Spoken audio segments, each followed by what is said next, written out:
की थी, उसमें अटेंड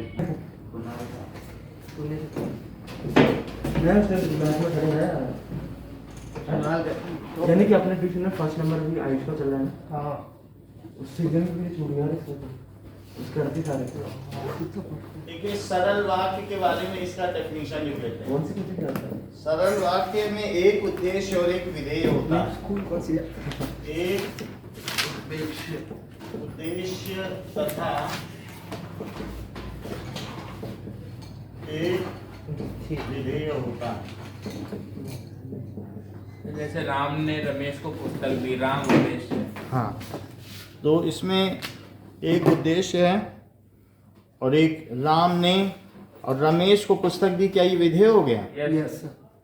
तो इसमें ये चीज़ होती है, सरल हैं, मिश्र हैं और संयुक्त हैं। फिर मिश्र उपवाक्य में एक प्रधान मिश्र वाक्य में एक प्रधान उपवाक्य होता है, एक आश्रित उपवाक्य होता है। तो उनमें कौन कौन से चिन्ह है जिससे हमें पता चल सकता है कि मिश्र उपवाक्य और ये प्रधान उपवाक्य है? और सर मिश्र में सर उसमें तो सर इसमें जिस वाक्य में एक या अधिक क्रिया और एक मुख्य क्रिया होती हो, मतलब कर्ता अधिक हो सकते हैं, इसमें एक या अधिक कर्ता तो हो सकते हैं लेकिन क्रिया एक ही होती है। या अधिक कर्ता तो हो सकते हैं पर क्रिया एक ही होती है।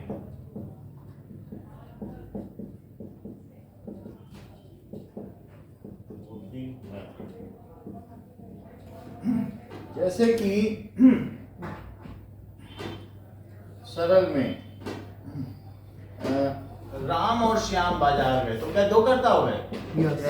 राम और श्याम सर ये तो मिश्र वाक्य हो गया ना।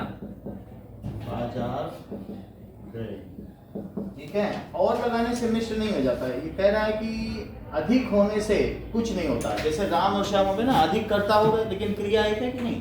तो ये सरल उपवाक्य नहीं आएगा। जैसे हिंदी की ग्रामर है वही इंग्लिश की भी है। हिंदी इंग्लिश में अलग ना समझो, इंग्लिश में भी तो सिंपल सेंटेंस ऐसे ही होते हैं।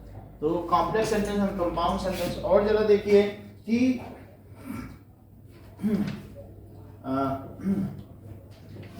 मैंने पढ़कर उत्तर दिया, ये भी उत्तर दिया ही इसमें क्रिया है, पढ़कर कुछ नहीं है। तो ये एक सरल वाक्य हो गया, मैंने पढ़कर उत्तर दिया। आइए, ये सारे सरल हैं। इसमें आप ये जान लीजिए कि ये कर्ता है और ये क्रिया है। कर्ता यहाँ से यहाँ तक कर्ता और ये क्रिया हो गया, ठीक है। अब आगे की बात, शाम होते ही किसान घर को चल पड़ा। शाम होते ही किसान घर को चल पड़ा।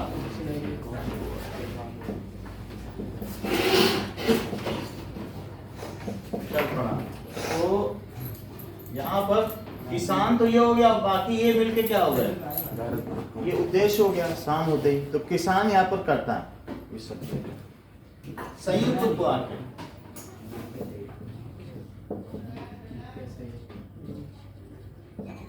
तो इसमें संयुक्त वाक्य की क्या विशेषता होती है? संयुक्त वाक्य में एक से अधिक सरल वाक्य या उपवाक्य हों और समुच्चय बोधक अवयवों से जुड़े हों। एक से अधिक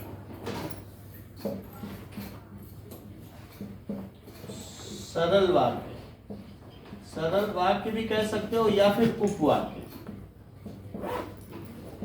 समुच्चय बोधक अवयव से जुड़े हुए होते हैं। तो आप देख लेते हैं समुच्चय बोधक अवयव में क्या क्या चीज आ सकती है। और या अथवा इन सब से जुड़े हो सकते हैं। किंतु परंतु लेकिन ये सभी आ सकते हैं। कंपाउंड सेंटेंसेस, ये सिंपल सेंटेंस हुए और ये क्या हुए?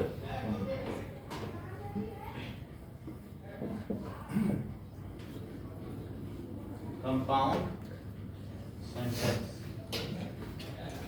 लेकिन इसलिए क्या सर, इसी को याद रखोगे तो सब कुछ हो जाएगा। इसलिए इनसे जुड़े होते हैं। सर कंपाउंड वाले ये मिश्र को उपवाक्य नहीं होते? स्वतंत्र अर्थ का है। सर मिश्र वाक्य कंपाउंड नहीं होता? नहीं, मिश्र वाक्य अलग है। सरल वाक्य के बीच में मिश्र आना चाहिए, लेकिन मिश्र बाद में लिखूंगा। सरल वाक्य संयुक्त वाक्य 3 है। एक है सरल वाक्य। सर तो मिश्र के लिए क्या होता है? जैसे ये सिंपल कंपाउंड, तो मिश्र के लिए सरल कॉम्प्लेक्स, सरल मिश्र और संयुक्त। सिंपल कॉम्प्लेक्स जैसा हिंदी में वही तो इंग्लिश में है। आप अलग अलग मत ग्रामर समझेंगे, इंग्लिश में है वही हिंदी है। तो इनसे जुड़े हुए होते हैं। अच्छा, इसकी विशेषता क्या होती है? ये योजक शब्द है। ये सभी क्या है? देखो अनीशा, ये 10 बजे वाला हो नहीं सकता था क्योंकि अभी 11 बजे तो उनका है क्लास, उनका भी टेस्ट चल रहा है ना बच्चों का, तो इसलिए हमने आपकी बात का उत्तर नहीं दिया। ये उपवाक्य स्वतंत्र अर्थ का बोध कराते हैं। तो इसके जो उपवाक्य हैं उनका अपना अर्थ बनता है, लेकिन उसमें नहीं बन सकता। जैसे अध्यापक ने कहा कि कल विद्यालय बंद है, वहां स्वतंत्र अर्थ नहीं बन सकता है। अगर ये बोल दें कि अध्यापक ने कहा स्वतंत्र है, तो क्या ये स्वतंत्र है? लोग कहेंगे कैसे स्वतंत्र है? जैसे आसमान नीला है और हम घर को चल पड़े, तो ये यहाँ पर है, ये पूर्ण है। आसमान नीला है और हम घर को चल पड़े, और से जुड़ा हुआ है, ठीक है कि नहीं? तो यहाँ पर ये, तो अगर दो क्रियाओं के बीच में योजक है तो संयुक्त है, और दो कर्ता के बीच में योजक है तो सरल है। यहाँ भी और है, इसे योजक न माना जाए। ये वाक्यों को नहीं जोड़ रहा है, ये द्वंद्व समास की बात कर रहा है। राम श्याम घर को चल पड़े, समझ में आई बात कि नहीं? तो अब क्रियाओं को जोड़े, जैसे आसमान नीला है और हम घर को चल पड़े, उपवाक्य स्वतंत्र अर्थ का बोध कराते हैं। ऐसा भी कर लो, अगर अलग अलग लिखने से स्वतंत्र हो तो ही फिर संयुक्त वाक्य होगा। उपवाक्य स्वतंत्र अर्थ का बोध कराते हैं।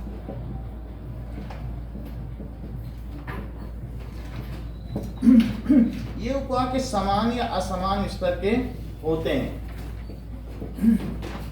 उपवाक्य इसको देखने से पता चलेगा, समान या असमान स्तर के होते हैं,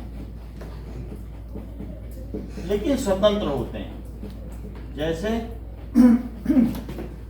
राम सुबह गया और शाम को लौट आया। इसके जरा दो सरल वाक्य बनाओ।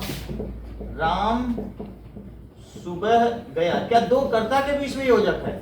बोलो। और शाम को लौट आया, क्या इसमें दो क्रिया होती है?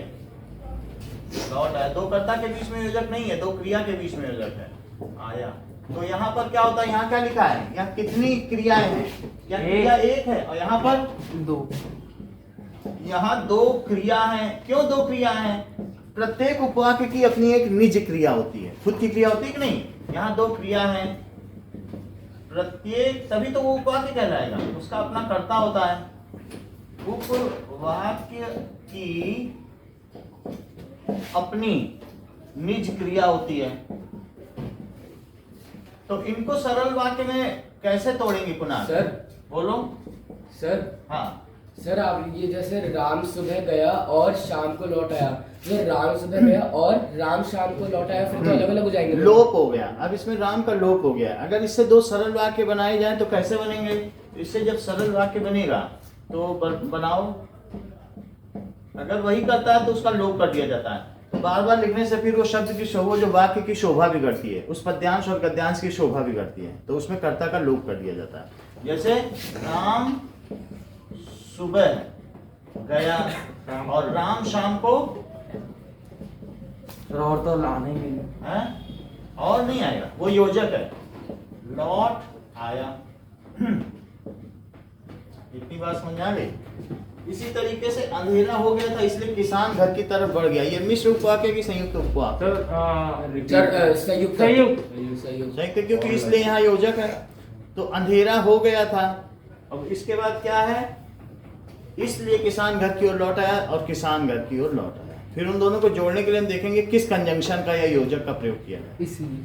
इसलिए तो इसलिए होगा। फिर अगर उससे वो, जैसे वो नहीं होता है कि असर्टिव, वो ये ए और आर क्या कहते हैं? ए को क्या कहते हैं? असर्शन एंड रीजनिंग ना। Yes, अगर yes, उसका रीजन बन रहा है तब इसलिए लगा देंगे, और रीजन नहीं बन रहा है तो बी ऑप्शन हो गया। तो दोनों ही सही है, और लगा देंगे। मान लो रीजन नहीं बन रहा है तो और लगा दो, और अगर वो उसका रीजन बन रहा है तो फिर इसलिए लगा दो, है ना। तो रीजन पहले लिख के फिर असर्शन लिखना और इसलिए लगाना है। असर्शन लिख के इसलिए रीजन ना लिखना, रीजन लिख के इसलिए असर्शन। अब तीसरी चीज है मिश्र।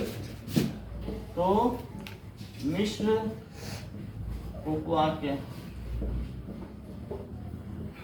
हाँ बोलो, प्रांजल कुछ बोल रहा। हाँ सर, क्या तो कुछ पूछ रहा हूँ ना हो सर वाक्य होगा। है मिश्र वाक्य। तो मिश्र वाक्य के बारे में बताया गया, जिस वाक्य में एक प्रधान उपवाक्य हो और उस पर आश्रित एक या अधिक उपवाक्य हो। एक प्रधान उपवाक्य तथा, और धीरे थोड़ा ट्राई करो, फुसफुसा नहीं पा रहे। एक या अधिक, तो लगता है हमारी। हाँ ये कौन सा उपवाक्य है बताओ, ये जो उन्होंने उदाहरण दिया लगता है आज सर सरल है, सरल हाँ? है, सरल है। अच्छा, अधिक आश्रित सीख रहा है, ये कौन सा है? सरल है, सरल। तो उसे मिश्रित वाक्य कहते हैं।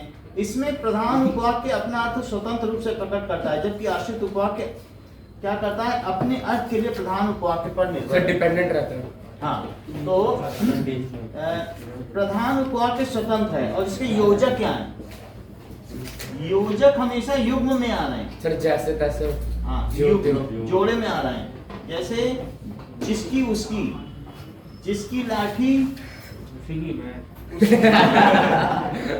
ठीक है, ज्यों त्यों, ज्यों त्यों, जो सो, सर जहाँ वहाँ। जहां तहां, ठीक है। तेरा मेरा ठीक है। यदि तो हो सकता है। नहीं, जब तब, सर जैसे तैसे। जब तब, ऐसे वैसे जो सो ज्यों त्यों जहां वहां, जैसी तैसी, जैसी वैसी। जैसी कटी वैसी। हाँ ये सब होते हैं, जैसी वैसी। नहीं ऐसा नहीं, नहीं है। साउंडिंग फाउल आप के ठीक से नहीं आए। हाँ? कंट्रोल रखो अपना ऊपर, थोड़ा सा कंट्रोल करोगे तो क्या कि किसी भी सभा की शोभा बनोगे।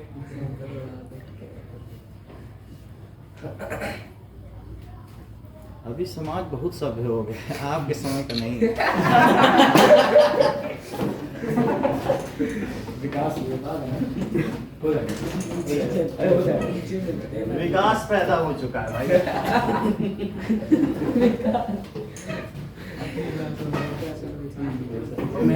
चलिए नाउ अब देखो कि इसमें क्या है, जब मैं घर पहुंचा तब बारिश हो चुकी है। जैसे ईश्वर उसकी मदद करता है जो अपना काम स्वयं करते हैं, उसकी मदद करता है। तो जब जो के साथ जुड़ा है वो फिर आश्रित हो जाएगा, जो अपना काम स्वयं करते हैं, स्वयं करते हैं। तो अगर बात ये कर दिया जाए तो यहाँ पर एक तरीके से उसकी के लिए मतलब कुछ लोगों की मदद करता है ना, उसकी के लिए कहा गया कि नहीं, तो ये उसको उसकी को डिफाइन कर रहा है। तो ईश्वर, अगर मैं ये कह दूं कि ईश्वर राम की मदद करता है क्योंकि वो अपना काम स्वयं करता है, तब ये प्रधान उपवाक्य मान लिया जाएगा। और अगर मैं ये कह दूं कि जो अपना काम स्वयं करते हैं, तो क्या इसका कुछ भी अर्थ निकल रहा है? मान लो जो अपना काम स्वयं करते हैं एक व्यक्ति है, वो उसका नाम राम है, तो ईश्वर राम की मदद करता है, तो इस वजह से प्रधान उपवाक्य बन जाएगा। क्योंकि जो की जगह अगर मैं उसको सही चीज सब्स्टिट्यूट कर दूं तो क्या वो प्रधान उपवाक्य बनने के काबिल है? और अगर मैं सिर्फ ये लिखूं कि जो अपना काम स्वयं करते हैं, तो क्या इसका कुछ भी अर्थ निकल रहा है? तो जिसका कुछ भी अर्थ ना निकले तो या वो फिर क्या हो जाएगा? वो आश्रित उपवाक्य है। पर इसमें कुछ समझ नहीं आया। इसका मतलब है जैसे अगर उसकी जगह में ये पूरा डाल दो, उसकी जगह आप कद्दू डाल दो, कद्दू की मदद करता है, तो क्या सेंटेंस पूरा बन रहा है? Yes sir. तो अगर सेंटेंस पूरा बन गया है, उसी को तो डिफाइन कर रहा है। अब कहोगे किसकी मदद करता है? जो काम स्वयं करता है। सर तो इसमें मतलब ईश्वर कद्दू मदद करता है। कद्दू की मदद करता है। उसने क्या किया? तो अगर मान लो कद्दू एक व्यक्ति है या किसी की मदद कर रहा है, तो वो जो कद्दू है वो अब उससे सेंटेंस पूरा हो जा रहा है ना, या उसकी मदद कर रहा है, या XYZ की मदद कर रहा है, या राम की मदद कर रहा है। तो राम अपना काम स्वयं करता है, इसलिए राम की मदद कर रहा है, एक व्यक्ति की मदद कर रहा है। सर तो इस तरीके से ये कैसा उपवाक्य है? क्या इससे पूरा निकल पाएगा कभी? सर हाँ। सर जैसे एक सेंटेंस है सर, मतलब क्या क्या किसका? अभी मैं आपको हाँ, बता रहा हूं, सर। ये प्रधान उपवाक्य है। हाँ, सर हाँ।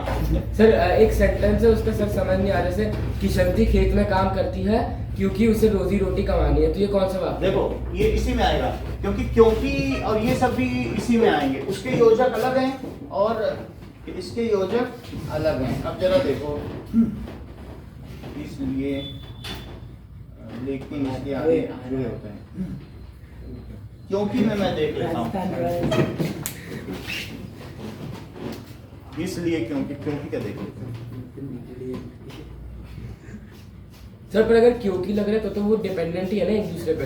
देख कहते हैं, इसीलिए तो मैं देख ही लेता हूँ। सर वाक्य क्या था? भाई क्यों गुस्सा कर रहा है, क्यों है? सर वाक्य क्या था? सरिता खेत में मेहनत करती है क्योंकि योजक से जुड़े हुए वाक्य संयुक्त होते हैं या मिश्र।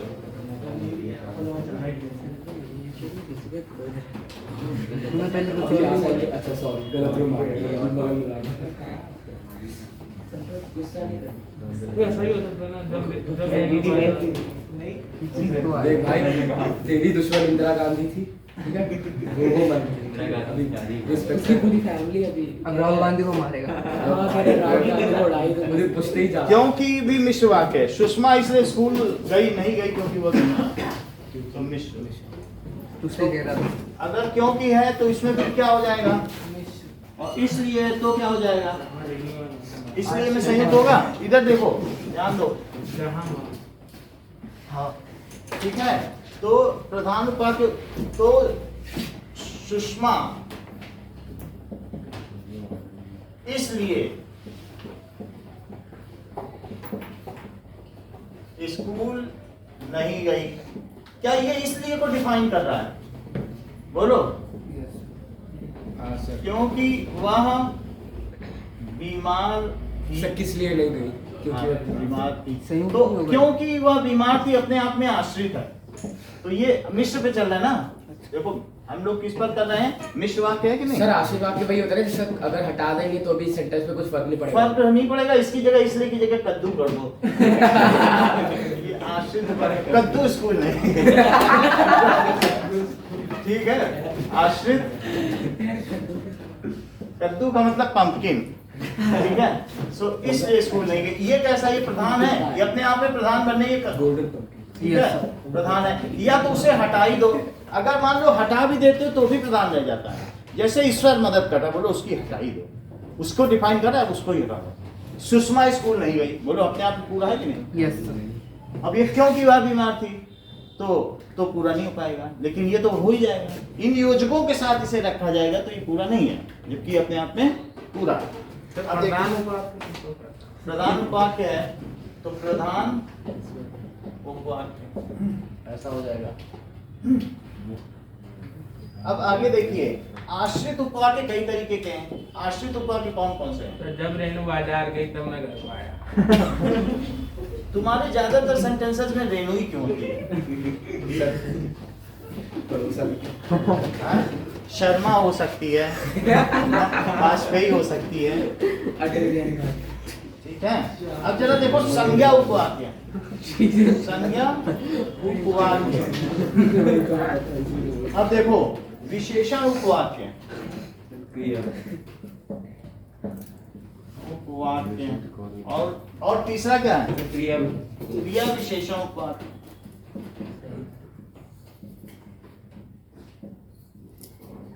अब जरा देखिए संज्ञा में क्या होता है? कि जिस वाक्य में आश्रित उपवाक्य मुख्य उपवाक्य की संज्ञा के स्थान पर हो। आश्रित उपवाक्य कहाँ आना चाहिए? मुख्य या प्रधान उपवाक्य की संज्ञा के स्थान पर आ जाए। जरा देखो तो, आश्रित उपवाक्य प्रधान उपवाक्य की संज्ञा के स्थान पर आए, स्थान पर आए। अब जरा चेक किया जाए कि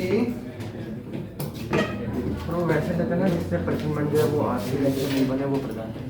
अब ये भी देख लेते हैं आपके विभाग तो पता चल जाएगा। जेपी के अंदर बॉम्ब है, जस्ट एक मिनट। जेपी के अंदर बॉम्ब है, वो तो पता है। पर वो देख लेते हैं। तो वो सुसाइड बॉम्ब वो ऐसे ही लटका के चलता है। बस जैसे कि मैं जानता था कि रवि अवश्य आएगा, इसमें जरा देखो क्या ये संज्ञा के स्थान पर आ रहा है? कैसे? बात ना करो पुनः।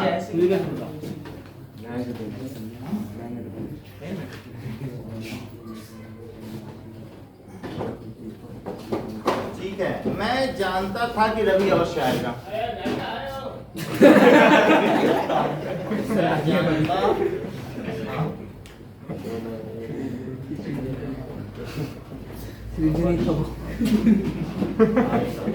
तो अब इनसे क्या है कि विशेषण उपवाद।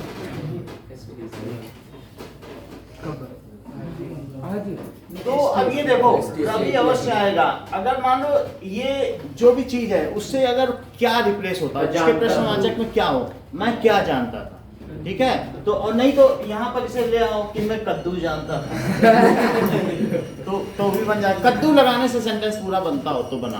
आप आम ले लो ना। मतलब यह मैं क्या जानता था, मैं आम जानता था या मैं कुछ जानता था, कुछ लगा दो तो क्या ये संज्ञा नहीं है? और समझ आई बात की नहीं? संज्ञा को क्या से किया जाता है कि वो यह क्या है, यह आम है। तो जब जिसको क्या से किया जाए, ठीक है, तो वो संज्ञा है। या फिर क्या बनता हो, ये किसका है, ये कहाँ है, तब अब क्यों आ जाए, यह क्यों है। क्यों तो संज्ञा नहीं होती है। ये इसलिए क्योंकि यहाँ पर बहुत लोग भीड़ लगी है, इसलिए सब बाजा बाराती और ढोल नकाशे बज रहे हैं। तब क्यों से नहीं संज्ञा बनेगी? ये क्या है, ये कहाँ है, तो ये दिल्ली में है। कहाँ भी तो संज्ञा को रिप्लेस करता है। हाँ। क्या है, कहाँ है, ठीक है। ये किसका है, तो फिर से संज्ञा आ गई, क्योंकि किसका, ये राम का। क्या राम संज्ञा नहीं हो जाएगी? तो कहाँ क्या किसका होने से समझ में आई बात की नहीं? क्या क्या चीज होगी, कहाँ क्या, क्यों की नहीं, क्यों की से संज्ञा नहीं होगी, कहाँ क्या किसका। अब जरा अगला प्रश्न देखो, ठीक, इतनी बात समझ में आ गई। तो संज्ञा उपवाक्य है कि मैं जानता था कि रवि अवश्य आएगा। अब ये देखो ये कौन सा है, इसको पहचानो। उनका मानना है कि वर्तमान युग आधुनिकता का प्रतीक है। ये इन तीनों में पहचानो। संज्ञा है ना, उनका आधुनिक है तो क्या उनका क्या मानना है सर की वर्तमान युग तो अगर ये हटा दो तो उनका क्या मानना है। अब इस तरीके से प्रताप ने गरजते हुए पूछा, तुमने मेरी मातृभूमि की ओर आंख उठाकर कैसे देखा। ये कैसा सर, क्रिया विशेषण। ये ठीक कह रहे हैं। तो प्रताप ने आंख उठाकर देखा, ने गरजते हुए पूछा, अच्छा ठीक है भाई। इसमें तो संज्ञा लिखा है अच्छा कि तुमने मेरी आंख की नहीं लगाए, लेकिन जैसे जिनसे नरेशन बन जाए वो भी संज्ञा उपवाक्य होते हैं। जैसे देखो प्रताप ने, की का लोप हो गया, जरा ध्यान दीजिएगा। प्रताप ने गरजते हुए पूछा,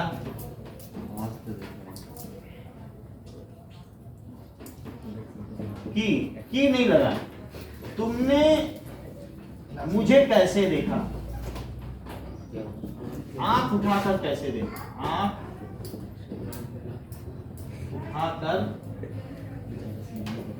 उठाकर कैसे देखा, ठीक है। नजर है नजरिया, नजर ही नजर है, नजर ही के दम पे यहाँ हर बसर है। नजर जो उठी तो खता बन गई और नजर जो झुकी तो हया बन गई। तो यहाँ पर ये बात कही गई है कि तुमने आंख उठाकर बातें ही हाथी पाइए, अब बात ही हाथी पाँव, बात अच्छी कह दी तो राजा हाथी दे देगा, और बात गलत कह दी तो हाथी के राजा पैर के हाथी नीचे। के नीचे कुचल देगा। विनोबा भावे का है ना ये लिखा हुआ। अच्छा, अब यहाँ पर देखें कि तुमने नजर जो उठी तो खता बन गई, और नजर जो झुकी तो हया बन गई। ठीक है कि नहीं? अब यहाँ क्या पर मतलब सर? अगर तुमने नजर उठा के देख लिया राजा को तो ये तुम्हारी खता है, तुमने ये गुस्ताखी कैसे कर दी, और झुक गई तो हया है। अरे भाई सब तो मुझ ऐसी बात समझा गई? अब यहाँ पर क्या कहा जा सकता है? प्रताप ने गरजते हुए क्या पूछा? एक तो ये सेंटेंस बन सकता है। अगर मैं पूरा हटा दूं तो ये यहाँ पे क्या नहीं बन जाएगा। और अगर मान लो ये भी गरजते हुए पूछा की, क्या यहाँ पे की का लोप नहीं है? कहो की तो नहीं आया, लेकिन अगर इस सेंटेंस को नरेशन बनाओ, इस सेंटेंस को इनडायरेक्ट स्पीच बनाओ, इस सेंटेंस को रिपोर्टेड स्पीच बनाओ, तो क्या की नहीं आ जाएगा? तो इस तरीके से की यहाँ है। सर तो इसमें भी तो सकता है प्रताप ने गरजते हुए आम पूछा। गरजते हुए क्या पूछा, क्या अपने आप में सहज हो रहा है कि नहीं? तो क्या पूछा तो क्या से बन जाएगा। तो फिर ये उत्तर देंगे प्रवीण, उसने कद्दू पूछा। उसका उत्तर हो गया। ऑप्शन ही लिखा है। अब देखो विशेषण उपवाक्य देखिए, तो विशेषण उपवाक्य में क्या होगा?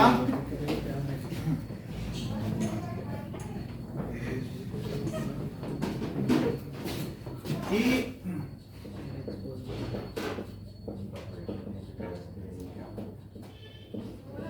विशेषण उपवाक्य में संज्ञा या सर्वनाम की विशेषता बताता है। तो आश्रित उपवाक्य क्या करेगा?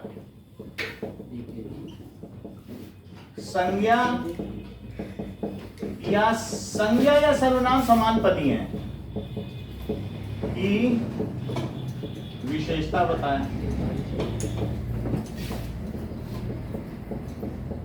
सर्वनाम क्यों? सर्वनाम जो संज्ञा के स्थान पर है, सर्वनाम जैसे मैं, तुम, वह, प्रोनाउन जो संज्ञा के स्थान, यह, वह, वे, ते, ये सब चीजें सर्वनाम होती हैं। जैसे कि 11 तरीके के प्रोनाउन तो सिखा दिए ना आपको। अब देखो, ईश्वर उनकी मदद करता है जो अपनी मदद स्वयं करते हैं। ईश्वर उनकी मदद करता है जो अपनी मदद स्वयं करते हैं।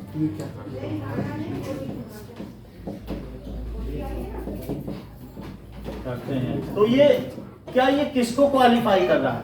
इट इज क्वालिफाइंग उनके बारे में बताना है कि नहीं? और उनकी क्या है? क्या ये सर्वनाम है? है बात कि नहीं? देखो सर्वनाम के बारे में किनकी मदद करता है? उनको क्वालिफाई किया जा रहा है जो अपनी मदद स्वयं करते हैं। तो यह उपवाक्य, आश्रित उपवाक्य सर्वनाम को क्या कर रहा है? सर्वनाम की विशेषता बता रहा है।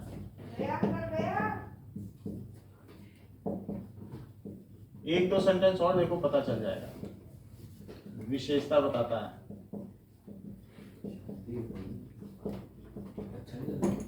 ठीक है, जिस विद्यार्थी को तुमने पढ़ाया वह कलेक्टर बन गया है। आपकी बात चल रही है। हाँ, जिस विद्यार्थी को तुमने पढ़ाया वह कंडक्टर बन गया। सही बोल रहे रंजन तेरे लिए। तो ये किसकी बात चल रही है? प्रवीण की नहीं, ये ईशान की बात चल रही है कि वो बन गया, सफल हो गया। सर आप लोगों की टिकट काट। टिकट कितनी है? इनके घर वाले बोलेंगे हमारा बेटा तो कंडक्टर, हम 10 लाख लूंगी। तो अब जरा देखो, जिस विद्यार्थी को तुमने पढ़ाया, तो क्या विद्यार्थी के बारे में ये सारी बात की जा रही है? ठीक है, बात समझ आ गई? तो उस विद्यार्थी के बारे में ये कह रहा कंडक्टर से कॉर ना हटा दो, हटा दिया जाएगा। नहीं जो गाँव ना हटा दोगे तो वो काना बन गया। चलिए, अब यहाँ पर क्या है? ये इसकी विशेषता बता रहा है, क्या संज्ञा की विशेषता बता रहा है, इसलिए ये विशेषण उपवाक्य है। ये संज्ञा है कि नहीं? Yes sir. अब देखिए क्रिया विशेषण उपवाक्य, ये ध्यान देने वाली बात है। इसके सेंटेंस कम मिलते हैं जो क्रिया की विशेषता होता है, उपवाक्य या क्रिया की विशेषता बताता है। तो वैसे जैसे जहां वहां आए, वैसे जैसे जहां वहां, तब क्रिया विशेषण मानना। ज्यों ही जितना उतना, अरे तो मिश्र वाक्य मत। ज्यों ही, सभी मिश्र वाक्य तो चल रहे हैं, त्यों ही, ठीक है। और अभी हम पूरा एक वो कर देंगे, कंपाइल कर देंगे। जितना उतना, जितना उतना, यदि तो जहां तहां, ये सब इसी में आ गए। यदि तो, और संज्ञा में क्या है बताओ योजक, संज्ञा उपवाक्य, क्या उसमें की आया, की योजक, और लोप है तो भी, और इसका योजक क्या आया, जो आ गया, और बाकी जितने बचे क्या सब इसमें आ गए। यदि तो जहां तहां, जहां तहां, ठीक है। अगर तो यद्यपि तद्यपि, अगर तो यद्यपि तद्यपि, ये सभी इसमें आ गए। जैसे वह जब मेरे पास आया, मैं सो रहा था।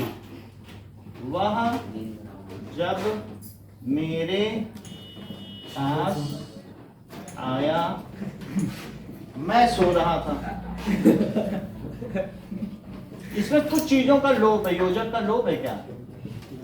तो जब वह मेरे पास आया तब मैं सो रहा था, उसको बना लो ऐसा। अगर नहीं आई जब तक तो भी मान के चलो, कई बार लोप भी हो जाता है आपको धोखा देने के लिए।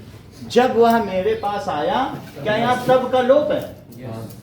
तो इसमें क्या हो जाएगा कि जब, यानी उस काल का वर्णन है क्या। तो काल का क्या मतलब है, टेंस होता है, बोलो। Yes sir. और टेंस क्या वर्ब होता है, क्या उस वर्ब की विशेषता बताई जा रही है? Yes sir. कि वो कंडीशन क्या थी, मैं क्या कर रहा था, मेरे करने की विशेषता बताई जा रही है। तो ये कंडीशन हो गई, काल की विशेषता है। ज्यों ही वर्षा शुरू हुई मोर नाचने लगे।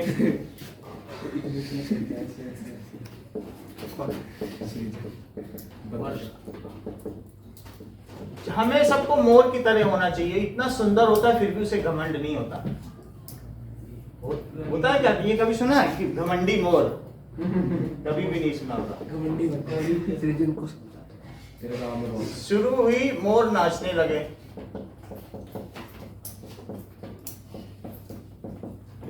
बात समझ आई? सर मोर के पैर अच्छे नहीं होते। मोर के पैर अच्छे नहीं, पहले इस सेंटेंस को ले।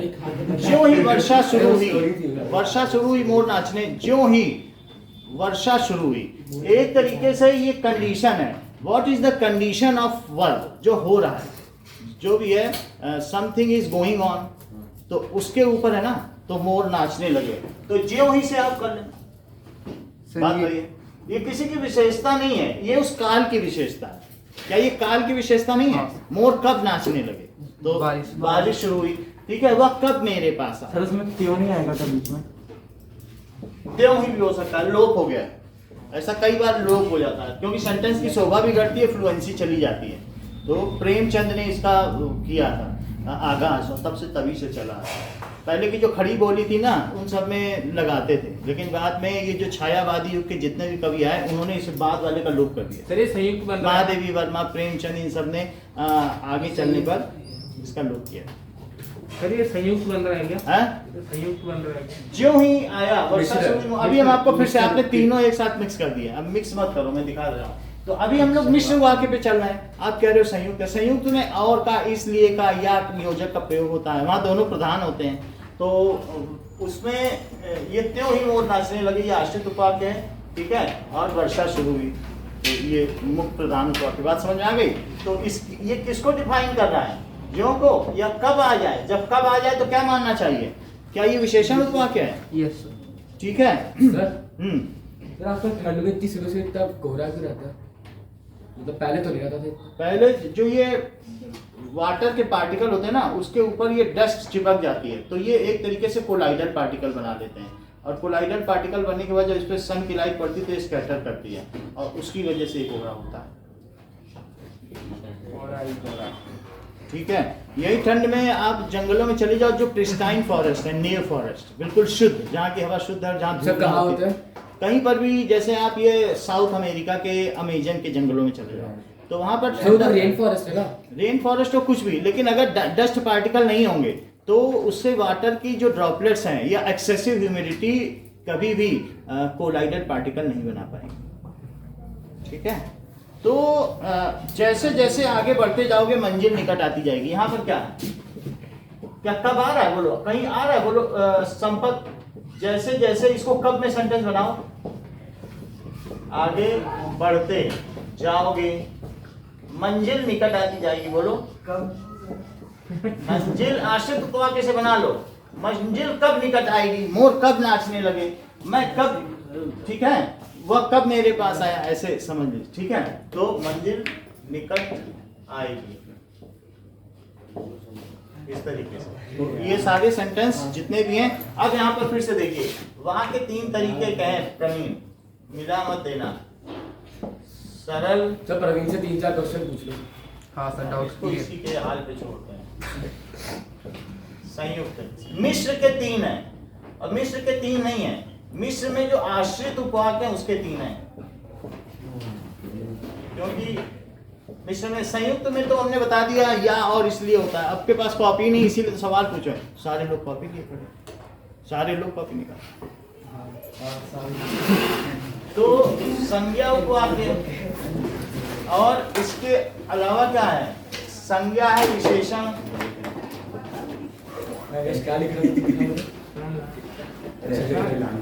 ठीक है, और इसके अलावा क्रिया विशेषण। सब समझ में आया?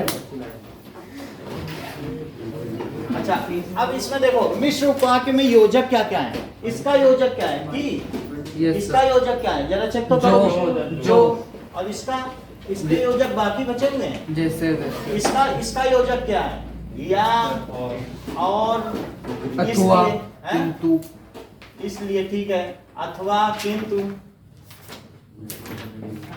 अथवा इसके अलग योजक, बाकी समझ आ गई बात की नहीं? Yes sir. ज्यों त्यों ये सब उसके योजक हैं।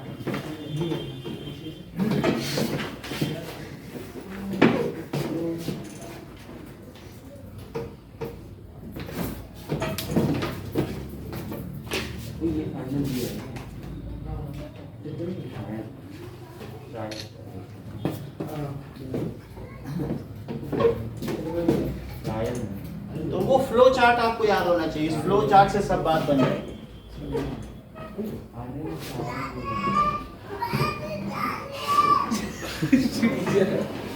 तो अगर इससे जो क्वेश्चन बनता है, क्या वो क्या का बनता है, ठीक है, इससे क्वेश्चन बनता है वो कब का बनता है, बोलो, या विशेषण, विशेषण ठीक लिखा है,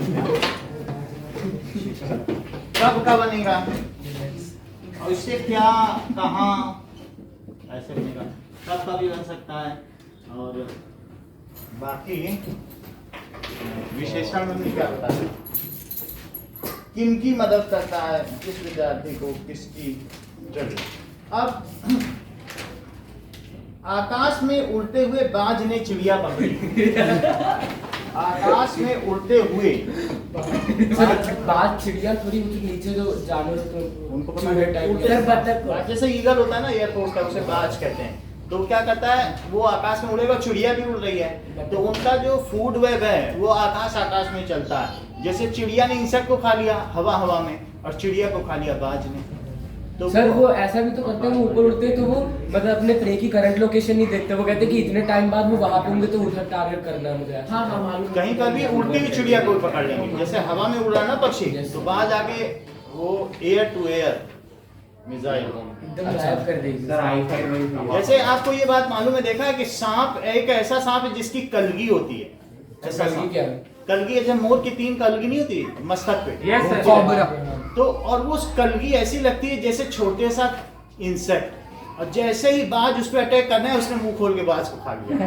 कैसी धोखाधड़ी है। एक बार दिखाओ ना नहीं, बात सर। नहीं। सर नाम क्या उसका? हैं? नाम क्या? देखना पड़ेगा, लेकिन सांप ऐसे डिफाई कर रहा है। और एक ऐसा सांप है जिसने एक छोटे से पैरेट को पाल रखा है, तो पैरेट जब हिलता डुलता है जैसे ही बाज आता है तो सांप खा लेता है। ऐसा भी है। अच्छा आपस में इन लोगों ने समझौता किया।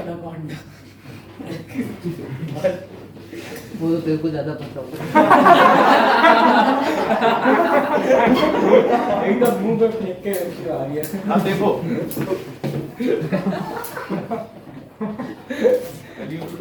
ये आकाश में उड़ते हुए बाज ने चिड़िया पकड़ी। आकाश में उड़ते हुए बाज में चिड़िया पकड़ी।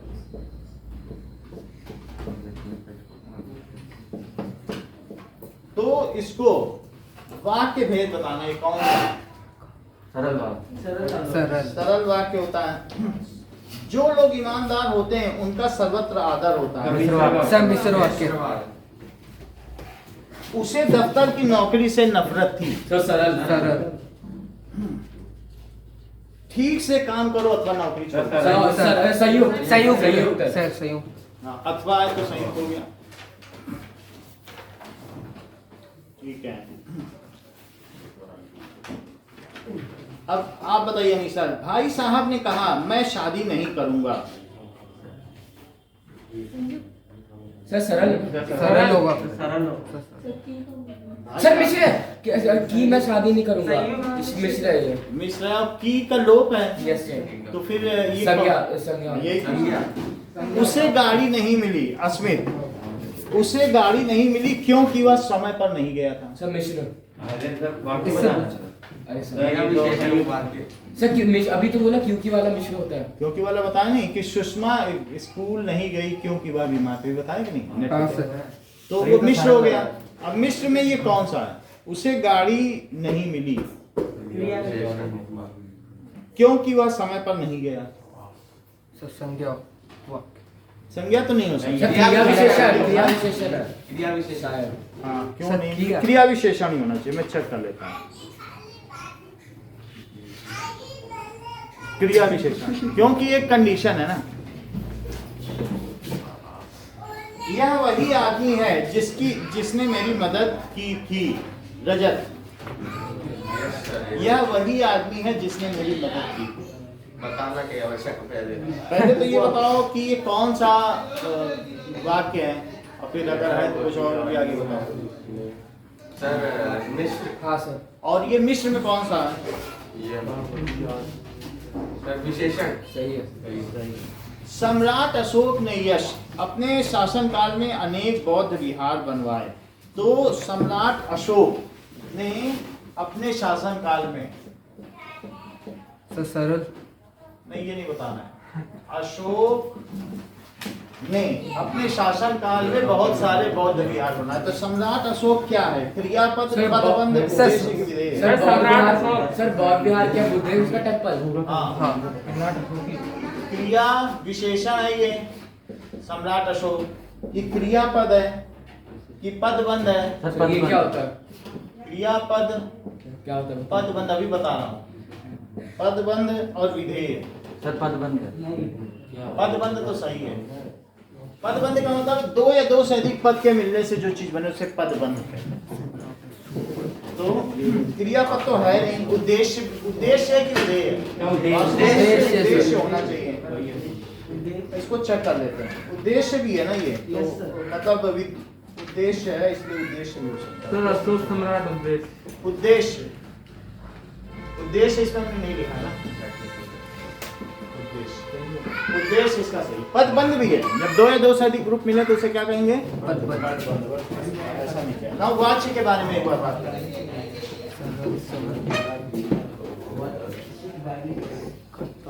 रस पढ़ा दो। रस भी पढ़ा देंगे। चलिए तो पद पर ही चाहिए क्वेश्चन तो बाद में सर आपने सर बारिश हो रही है सर। हाँ? अरे बात से ठीक है सर। रस करो। प्रवीण कह रहा बारिश हो रही है। मौसम अच्छा है। तो प्रांजल कह रहा पकौड़े में रस के प्रकार। सर इसको खुद खाने में मेरा मन लगा है। अभी पार्टी हुई थी उस दिन 1000 रुपए खर्च हुए। उसका स्वाद अभी चला गया क्या मुंह से? नहीं यार प्रांजल सर इसको खुद खाना है मेरा नाम लगा। वो कैसे समोसे बनाए थे, अच्छे समोसे। सर संबंध से मुझे काम लगा लेकर तू बना के लाया क्या? तू बना होता है। चलो डरते डरते बताओ, रस का शाब्दिक अर्थ है आनंद। चलो इसको पढ़े, अभी तक नहीं पढ़ा, आगे देखिए।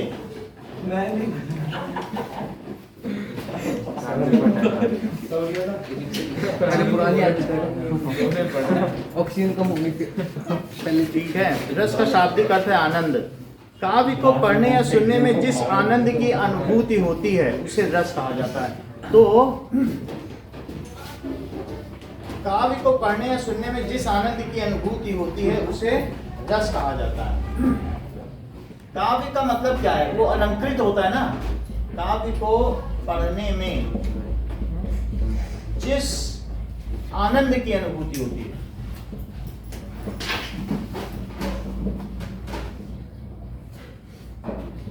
अनुभूति होती है, उसे रस कहते हैं।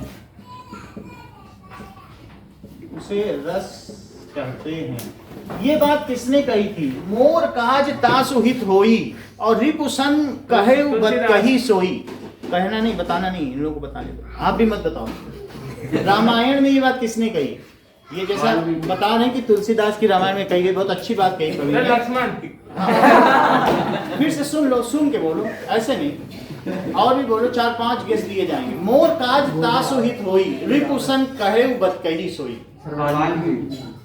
वाल्मीकि उसके पात्र नहीं है। ये ठीक है। ये बात राम ने अंगद से कही।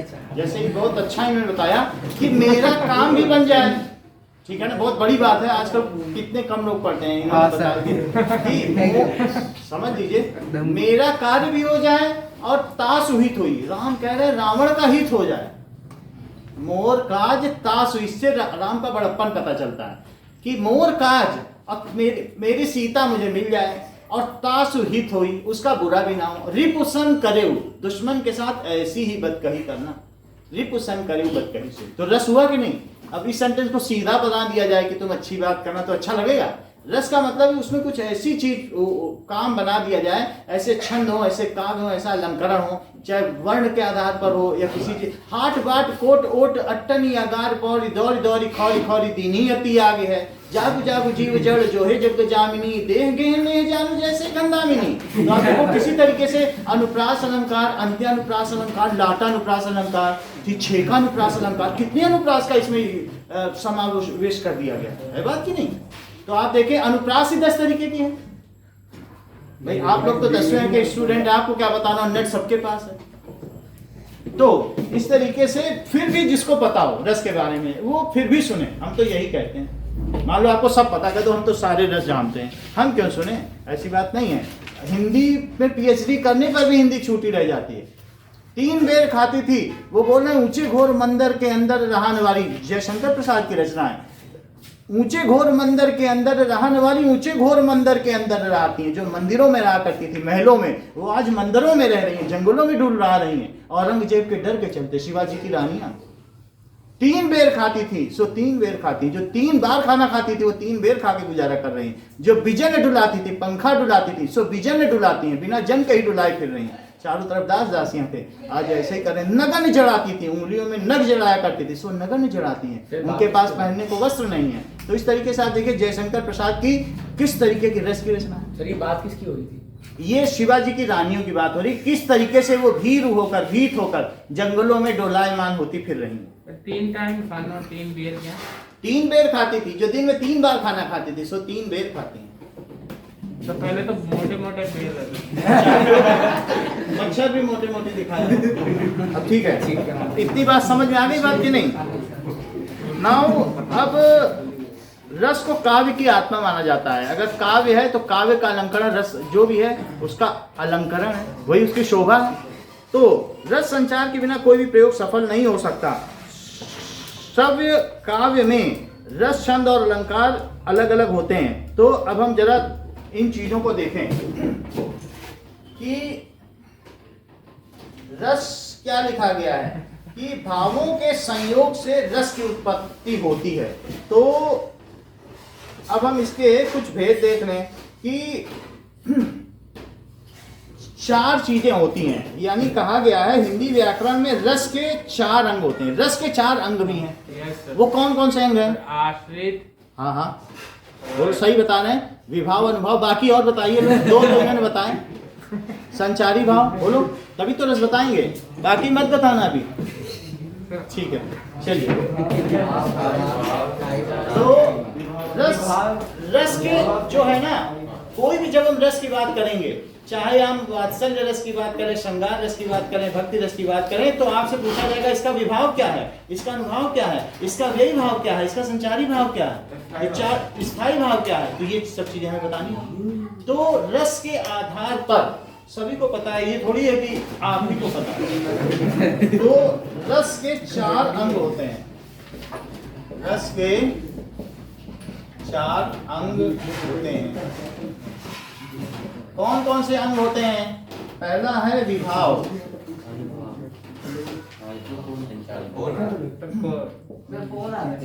अनुभाव, संचारी भाव और स्थायी भाव।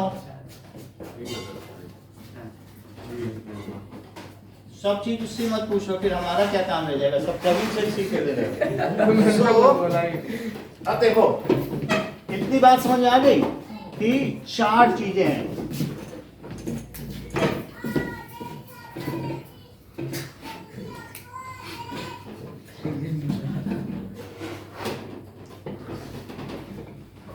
विभाव क्या होता है? इन्हीं के आधार पर रस के बारे में बात करेंगे। तो जो व्यक्ति पदार्थ या व्यक्ति के हृदय के भावों को जगाए तो उसे विभाव कहते हैं। जैसे कि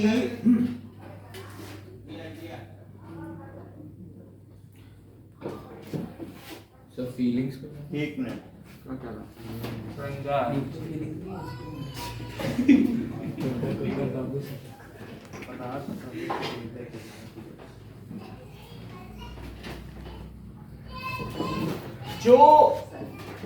जो पदार्थ या पदार्थ भी हो सकता है या व्यक्ति, अच्छा पदार्थ इंग्रेडिएंट को बोलते हैं। हाँ, या व्यक्ति अन्य व्यक्ति के भावों को जगा दें, भावों को जगा दें, उसे विभाव कहते हैं। अभी समझ में आएगा ना, अभी लिखाई कहाँ है जो समझ में आ जाए। जब हम हमें मालूम है कब समझाना है, पहले तो आप लिखोगे ना उस चीज को, तब जब लिखोगे उसके भेद लिखोगे तभी तो समझ पाओगे। सर वो एकदम से कहते हो आपने पहली लाइन लिखी, हम कैसे समझें? सर वो जो के आगे क्या लिखा है? जो के आगे मतलब आप ये समझिए कि जैसे आपको हजारी प्रसाद में वो द्विवेदी के कविता मालूम है, इतने मौलिक बनो कि जितना स्वयं सृजन है, be so fundamental as is the creation. अच्छा लगा बात की नहीं, इतने शीतल बहो कि जितना मलय पवन है, ऐसा बात उन्होंने कही है कि इतने मौलिक बनो। मौलिकता का मतलब अपनी मौलिकता नहीं छोड़नी। सृजन कितना मौलिक है, बोलो इसमें कहीं हलचल पूछा, सब कुछ कितना सहज हो रहा है। इतने ऊंचे उठो कि जितना स्वयं गगन है, इतने मौलिक बनो कि जितना स्वयं सृजन है। ठीक है, तो ऐसी बात कही गई है कि हमें अपनी सहजता नहीं छोड़नी। ठीक है कि नहीं? अब जब हम बताएंगे तभी तो आप समझ पाओगे। तो यानी जैसे कोई चीज है, अगर हमारे अंदर प्रकृति के द्वारा उद्दीपन हो रहा है, if we are getting titillated by the nature, that means विभाव इज दिस नेचर ओनली। जिसके द्वारा हमारे अंदर गुदगुदी पैदा हो, जिस व्यक्ति को द्वारा, जिस पदार्थ के द्वारा, जिस प्रेयसी के द्वारा, जिस प्रेमी के द्वारा, तो क्या वही विभाव नहीं है? इसमें समझने जैसी क्या है? बोलो, लिख दिया नहीं सेंटेंस, हिंदी तो लिखी है कि जिसके द्वारा, जिस पदार्थ के द्वारा, प्रकृति के द्वारा हो रहा है, तो प्रकृति यहाँ विभाव है, उद्दीपन हो रहा है, हमारे अंदर उद्दीपन हो रहा है, गुदगुदी हो रही, we are getting titillated. Then जिसके द्वारा हो रहा है, क्या विभाव नहीं है? बोलो, है बात की नहीं? अभी हम उदाहरण से समझाते हैं। अब देखिए, तो ये क्या कहा जाता है, इनके आश्रय से रस प्रकट होता है, इनका आश्रय लेना पड़ता है। जब भी कभी कोई कवि कविता लिखता है तो किसी न किसी को किसी का आश्रय लेना पड़ता है कि नहीं, विभाव का, कि ये इतनी अच्छी प्रकृति, इतने सुंदर फूल खिले हैं, तो उसके आधार पर अब हमारे मन में क्या हो रहा ना। विशेष रूप से भावों को प्रकट करने वाले भावों को विभाव रस कहते हैं। इन्हें कारण रूप भी कहा जाता है। लिखो, क्या इनकी वजह से रस की उत्पत्ति होती है? इन्हें कहते हैं कि कारण रूप भी कहा जाता है।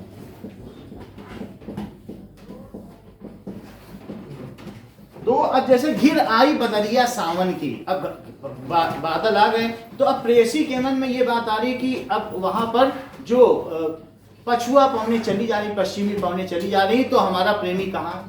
तो ऐसे हिंदी में भी कहा गया है कि सब कुछ चल रहा है, तेरी 2 टकियों की नौकरी में मेरा लाखों का सावन जाए।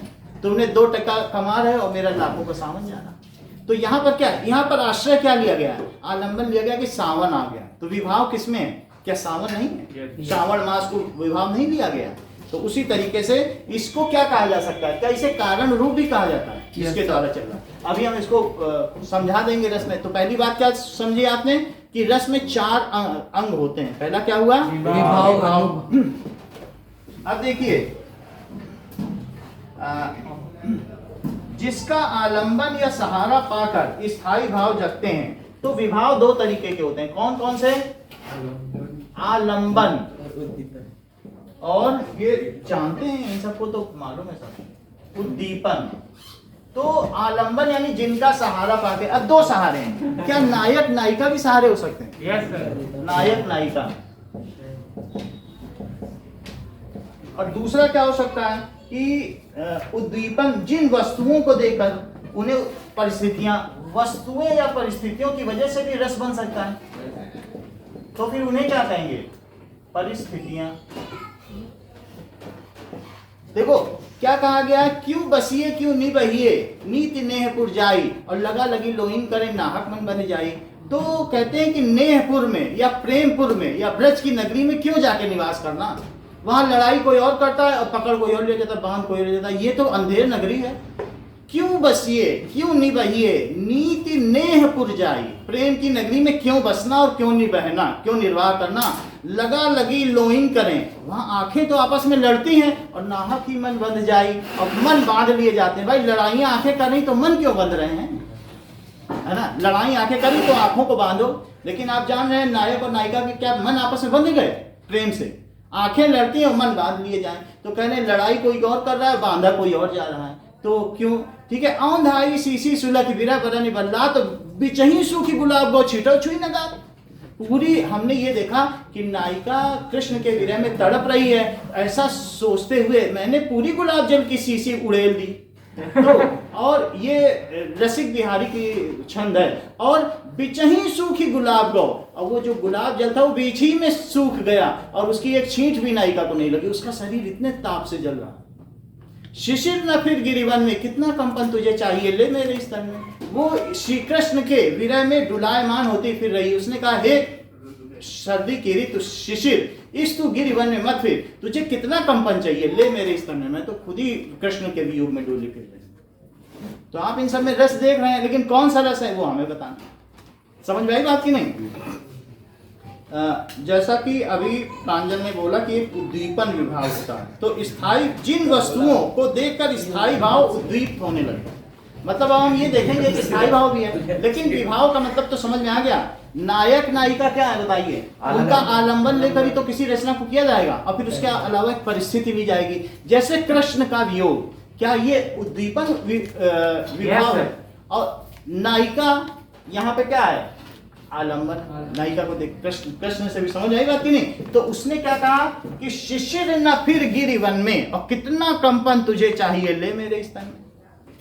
शिशिर, कंपन मतलब that is a kind of vibration that our body is getting कंपन हो रही, कंपित हो रही कृष्ण के वियोग में। मैं जैसे हर तरीके के आंखों से अश्रु, हाँ कांपना। तो शिवरिंग उतना तो उनको भी मालूम है, लेकिन उस शिवरिंग का मतलब समझना चाहते हैं। तो शिशिर न फिर गिरिवन में, ये बात है कि नहीं?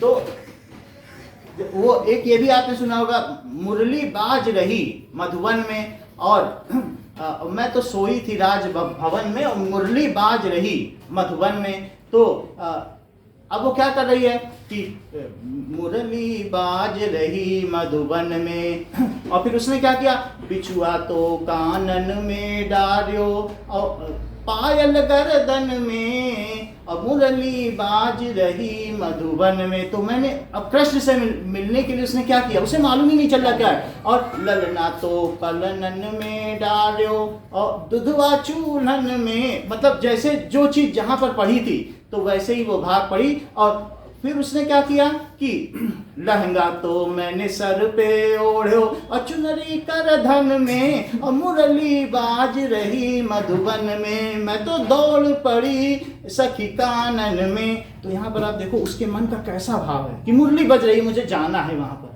उसे मालूम ही नहीं है। और उलट पुलट सिंगार रचायो सखी नहीं देखे दर्पण में, मुरली बाज रही मधुबन में और मैं तो दौड़ पड़ी कानन में। है बात कि नहीं? तो अब इसमें क्या है, नायिका को उससे मिलना है, श्रृंगार रस है, उसका स्थायी भाव क्या है, उसका संचारी भाव क्या है, तो सभी चीजें यहाँ देखनी पड़ेंगी कि नहीं? तो यहाँ पर शिशिर न फिर गिरी वन में, कितना कंपन तुझे चाहिए ले मेरे इस तन में।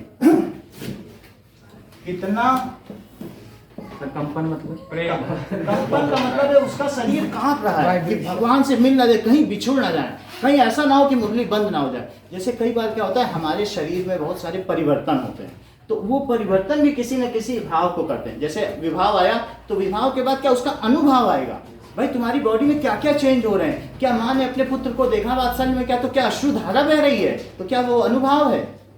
विवाह के बाद अब अनुभव आएगा कि नहीं आएगा? कि उससे जो हमारे शरीर अंग प्रत्यंग में होने वाले परिवर्तन हैं उनको क्या अनुभव नहीं कहेंगे? तो वो भी चीज है। अभी आपसे पूछा जाएगा भाई इसका अनुभव बताओ, तो आप कहेंगे कंपन इसका अनुभव है बात की नहीं? सर कितना कंपन तुझे चाहिए? हाँ सर आपने कभी यूपीएससी के एग्जाम देने का सोचा? नहीं क्यों सर? कोई एग्जाम देने का नहीं सोचा। चलिए बोलिए क्यों ऐसी बात आई आपके? सर आप हर चीज की नॉलेज है सर आपको, हाँ नॉलेज तो है हर चीज। तो ठीक है, इतनी बात समझ आ गई कि नहीं? तो अब यहाँ देखो पेन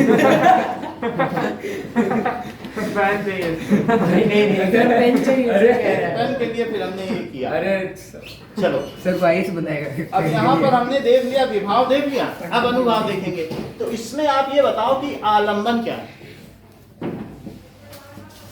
बोलो सर नायक और नायिका के सर मतलब नायक नहीं है, नायिका ही आलंबन है ना, नायिका जा रही कि नहीं? और बताओ उद्दीपन क्या है कि एक तरीके से और भी एक विभाव है, वो कृष्ण का भी होगा। उद्दीपन वन है। कृष्ण अभी हम देख लेंगे, कृष्ण का वियोग, तो ये भी एक तरीके का उद्दीपन है।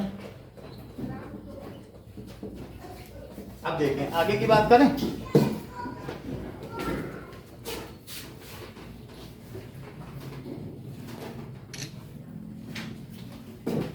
हमको पढ़ने लिखने का बहुत शौक है, जो भी चीज हमारे हाथ में आई, कोई अगर एमए पढ़ने आया उसने कहा मैं इकोनॉमिक्स पढ़ा दो तो इकोनॉमिक्स पर, जो पढ़ने आया, जो संस्कृत पढ़ने आया संस्कृत पढ़ा दिया, जो कुछ भी जो कर रहा था, बीएससी किया, बीकॉम किया, जो हमसे कभी भी पढ़ने हमने मना नहीं किया, चाहे उसके लिए मुझे रात को 2:30 बजे से उठ के पढ़ना क्यों ना पड़ा। तो क्योंकि हम ये सोचते हैं जो भी चीज़ कुछ लोग बना के गए, बनाने वाले ने जब बना दिया, इन्वेंशन कर दिए, न्यूटन ने नियम लिख दिए, तो हमें पढ़ने में ही दिक्कत हो रही। हम तो हमें समझना ही है, हम उससे कितने आगे हैं, 100 साल आगे न्यूटन से, हम समझ नहीं पाएंगे, इतने ऐसा विकास है। तो हर चीज़ जब बनाने वाला 100 साल पहले बना गया, हम समझ भी ना पाए। तो आप जब पढ़ोगे, YouTube में भी हम देखते हैं तो न्यूटन के बारे में ये सब है, तो क्या लिखा, कैसे बनाया, तो आप देखोगे उसे बड़ी इंटरेस्टिंग तरीके से समझा देते हैं। सर अभी रिसेंट 5 या 10 साल में कोई इन्वेंशन हुआ है क्या? अभी देखते हैं, हम क्या पता करते हैं। तो यहाँ पर हम लोग कहाँ पे आ गए? मतलब कब से? ताम्र युग से? अरे सर 5 से 10 साल बोला मैंने। तब से मतलब वो किस से? सेंचुरी बोलना है। अभी तो आप समय यात्री हो। तो मनोगत भावों को व्यक्त करने के लिए शरीर विकार, देखिए जो शरीर में विकार उत्पन्न हो, मन के भाव हैं, तो जैसे आप ये बात इंद्रियाणि पराणि आहु इंद्रियेभ्यः परम मना मनसस्तु परा बुद्धयो बुद्धे परतस्तु सा, यानी आप ये समझिए इंद्रियाणि पराणि आहु, क्या इस शरीर से सूक्ष्म या श्रेष्ठ इंद्रियां हैं? इंद्रियों ने देख लिया, आंखों ने कहीं देख लिया तो क्या पूरे शरीर को ही वहां ले जाएंगी? भाई आंखों ने एक दृश्य देख लिया, अब कहेंगे शरीर से चलो वहीं पे, तो क्या बोलो कौन शक्तिशाली हुआ? आंख, नाक, कान, रसना, जिह्वा या त्वचा, ये ज्यादा शक्तिशाली है कि शरीर? ये ठीक कह रहे हैं, शरीर कम शक्तिशाली। जो जितना स्थूल वो उतना वीक। क्यों इन्होंने कहा कि शरीर कम शक्तिशाली है? भाई इनकी भी तो बात समझो, जो सूक्ष्म है उसी में शक्ति है। तो वो कहते हैं कि जैसे न क्लेदयन त्यापो, कि अग्नि को जला नहीं सकती, तो सूक्ष्म है ना आत्मा, तभी तो ना उसे पानी गीला कर सकता है, तो न आग जला सकती है, और न शोषयति मारुता, न हवा सुखा सकती है। ये सारी बातें कही गई कि नहीं? तो अब जरा सुनो, इंद्रियाणि पराण आहु, आहु का मतलब शरीर से श्रेष्ठ क्या है? इंद्रियां। इंद्रियां ले जाने की नहीं, लेकिन इंद्रियों से श्रेष्ठ क्या है? मन। अगर आपका मन अच्छा नहीं है तो क्या ये आंखों को बहुत अच्छे अच्छे दृश्य वो अच्छे लगेंगे? तो कौन ज्यादा श्रेष्ठ हुआ? इंद्रियाणि पराण आहु इंद्रियेभ्यः परम मना, इंद्रिय से श्रेष्ठ क्या है? मन। और मनसस्तु परा बुद्धि, मान लो मन में क्या है कि खूब अच्छे अच्छे गुलाब जामुन खाओ, मन ये कर रहा है, लेकिन डॉक्टर का मनसस्तु परा बुद्धि, मन से श्रेष्ठ क्या है? बुद्धि। उसकी बुद्धि कहेगी नहीं, वो जो गोलगप्पे हैं उनमें बैक्टीरिया हो सकता है, तुम्हें नहीं खाना चाहिए। तो बुद्धि किसकी? बुद्धि श्रेष्ठ हुई कि मन? कौन जीता? और यो बुद्धे परतस्तु सा, उससे श्रेष्ठ कौन हुआ? उससे श्रेष्ठ हुआ आत्मा, उससे श्रेष्ठ आत्मा। तो यहाँ पर ये बात कहिए। अब हम अगले पे आए, बताओ प्रकृति सूक्ष्म थी या प्रकृति है, प्रकृति से आपके शरीर में विकार उत्पन्न हुए? क्या विकार उत्पन्न हुए बताओ? क्या ये जो विभाव था उससे माँ की आंखों में उसने देखा कि अरे ये तो वही दृश्य है, ये वही बारिश है जिसमें मेरा लाल विदेश चला गया था कमाने के लिए, फिर वही बारिश आ गई, तो रो रही है कि इसी बारिश में मेरा लाल आ गया। तो बताओ ये जो बाहर के विभाव थे क्या उसने अनुभव जागृत कर दिए? अब माँ की आंखों से अश्रुधारा बह रही है। तो इससे होने वाले शरीर में उत्पन्न विकारों को अनुभाव कहते हैं। चाहे नायिका के शरीर में कंपन हो रहे हो, या उसके शरीर में ताप हो, या माँ की आंखों का आंसू हो, तो क्या वो अनुभाव कहलाता है? तो शरीर में होने वाले विकारों को अनुभाव के द्वारा, शरीर में होने वाले विकारों को विभाव के द्वारा शरीर में होने वाले विकारों को क्या अनुभाव कहेंगे? विभाव के द्वारा। विभाव के द्वारा हुआ कि नहीं? और कौन से विभाव के द्वारा? क्या उद्दीपन? बोलो। इसमें आलम्बन नहीं आएगा? विभाव अभी देखो यहाँ पर, वो तो माँ उसकी हो सकती है, वो माँ है और उसका बेटा है, वो सब आलम्बन है, उन्हीं को लेकर तो सारी कहानी रची गई है, तो वो सब है। लेकिन उसके शरीर में जो विकार आएगा उसे क्या कहेंगे? अनुभाव। आंखों से शुद्ध धारा बहना, उद्दीपन विभाव के द्वारा शरीर में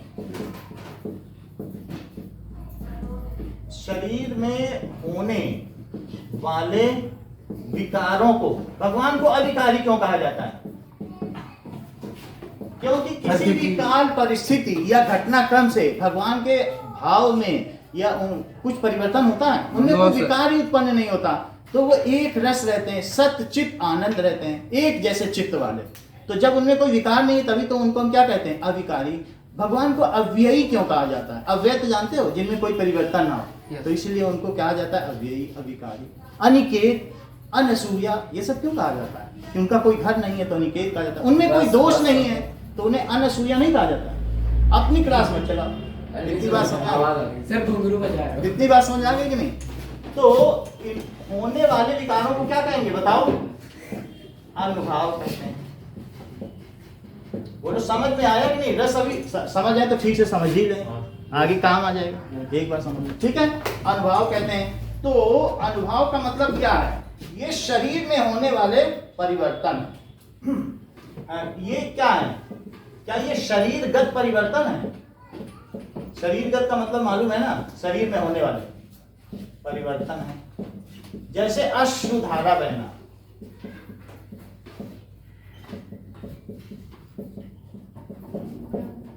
शरीर का कंपन करना,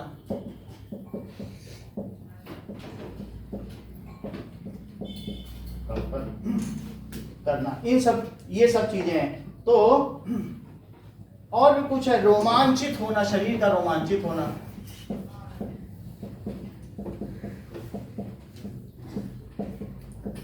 होना, तो ये अनुभाव है। शरीर में किसी भी प्रकार का परिवर्तन हो तो वो अनुभाव है।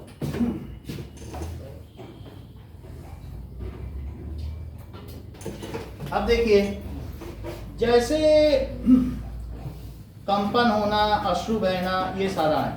अब तीसरी बात क्या आती है? विभाव, अनुभाव। अब तीसरा बात क्या आएगा? क्या? संचारी भाव। विभाव समझ में आ गया, अनुभाव समझ में आ गया। प्रकृति है तो विभाव है, अनुभाव है। अब संचारी भाव। संचारी भाव का मतलब क्या है? जो स्थानीय भावों के साथ संचरण करते हैं तो उन्हें संचारी भाव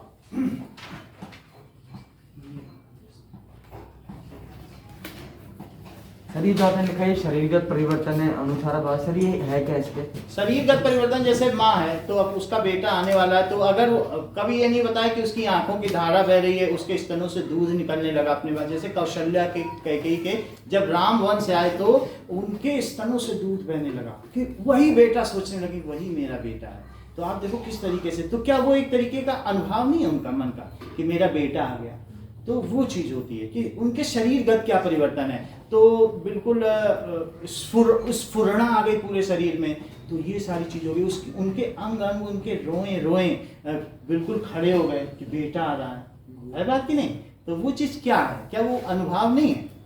तो अनुभव है। पैर अपने आप आगे बढ़ने लगे, शरीर नहीं चल रहा, पैर बढ़े चले जा रहे। शरीर नहीं चल पा लेकिन पैर दौड़ जाने की जल्दी से मिल रहे। तो ये अगर आपको ये सारे रस देखने हैं, ये तुलसीदास इतने बड़े, आप रोते जाओगे और वो पढ़ते जाओगे। या ऐसी रामचरितमानस, या कहीं सुंदर कांडी सुन लो तो आपकी आंखों से सुधार, अगर समझ में आता है हिंदी तो।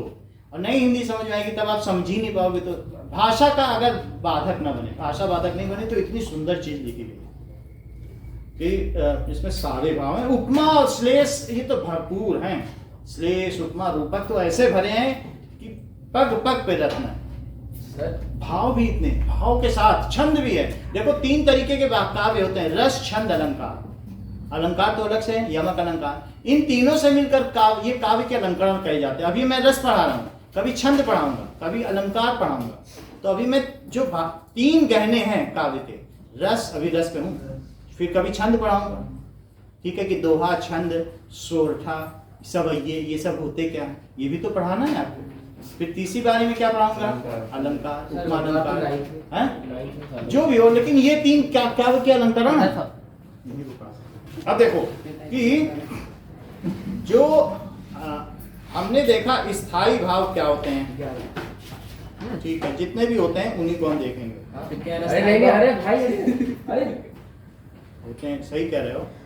तो संचारी भाव, अरे अभी उन्हीं के बारे में बता रहे हैं। तो चलिए, इसे बोल रहा है संचारी भाव पर अभी हम लोग हैं। रस का अनुभव। अब संचारी भाव जो स्थानीय भावों के साथ संचरण करते हैं, इससे स्थिति भाव की पुष्टि होती है। जो स्थानीय भावों के साथ संचरण करते हैं,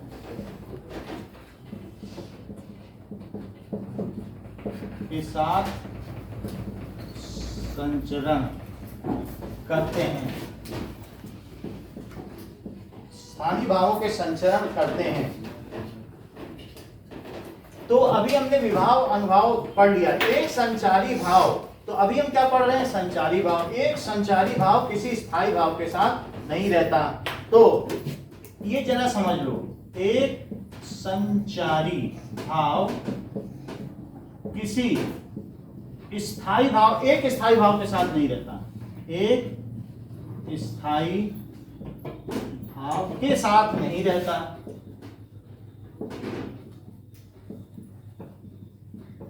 इसलिए संचारी भाव को और क्या कहते हैं? रहता, इसलिए इसे व्यभिचारी भाव भी कहते हैं,